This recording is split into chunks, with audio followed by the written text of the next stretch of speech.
Hello बच्चों, let's see the question. Question says the fourth term of a GP is 27 and the seventh term is 729. Then find the GP. So key concept for this question is our key concept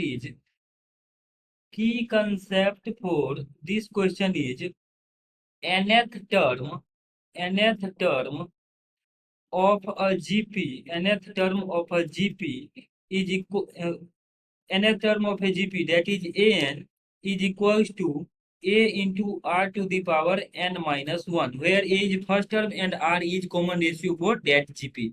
अब देखिए question में हमारे पास given है कि the fourth term of a GP is 27, यानी ए four जो है वो 27 है. तो यहाँ से रिलेशन अगर हम बनाए तो ये आ जाएगा फोर्थ टर्म यानी a into are to the power 4 - 1, that is a into r cube का वैल्यू आ जा रहा है 27, जहां पर ए जो है एपी जीपी के लिए फर्स्ट टर्म है और आर कॉमन रेशियो है. सिमिलरली सेवेंथ टर्म 729 है, तो ए सेवन का जो वैल्यू है ये 729 है. तो इसको अगर हम सिंप्लीफाई करेंगे तो a into are to the power 7 - 1 seventh term आता है. So this will become a into are to the power 6.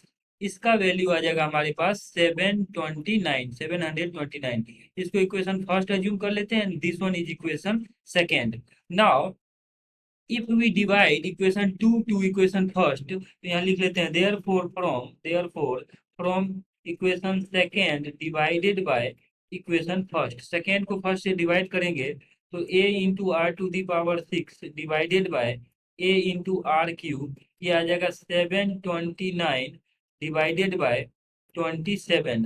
तो यहाँ से इसको सिंप्लीफाई कर लेते, देखिए ए से ए कैंसिल आउट हो जाएगा और यहाँ से ये बच जाएगा R to the power 3 is equals to 729 को अगर हम फैक्टराइज करेंगे तो ये आ जाएगा 27 इंटू 27 डिवाइडेड बाय 27. यहाँ से 27 से 27 कैंसिल आउट हो जाएगा. So r will equals to 27 to the power 1/3. तो यहाँ से इसको सिंप्लीफाई करेंगे तो आर का जो वैल्यू है वो आ जाएगा 3. आर का वैल्यू 3 है तो इक्वेशन फर्स्ट में हम आर का वैल्यू 3 रख देते हैं तो ये ए जो है ए आ जाएगा. सो ए विल बिकम, यहाँ से ए इंटू आर का वैल्यू 3 है तो 3 का क्यूब 27 इक्वल टू 27.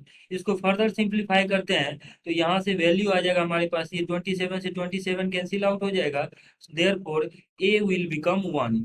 तो ए का वैल्यू 1 बन जाएगा. यहाँ से जीपी का जो अगर हम इस जीपी को फाइंड आउट करें तो फर्स्ट टर्म ए तो 1, सेकेंड टर्म होता है ए आर तो A R A into R, तो यहाँ पे सेकेंड टर्म 1 इंटू आर यानी 3 बन जाएगा. सिमिलरली थर्ड टर्म बन जाएगा ए इंटू आर स्क्वायर यानी 1 इंटू 3 का स्क्वायर. फोर्थ टर्म आ जाएगा 1 इंटू 3 का cube. So GP will become, required geometric progression will become 1 3 और 3 का स्क्वायर यहाँ से 9 27 एंड सो ऑन. तो हमारे पास जो रिक्वायर्ड जीपी का सीरीज निकालना था वो आ रहा है 1 3 9 27 एंड आगे भी इसके टर्म्स आएंगे. Hope that you understood it well. Best of luck.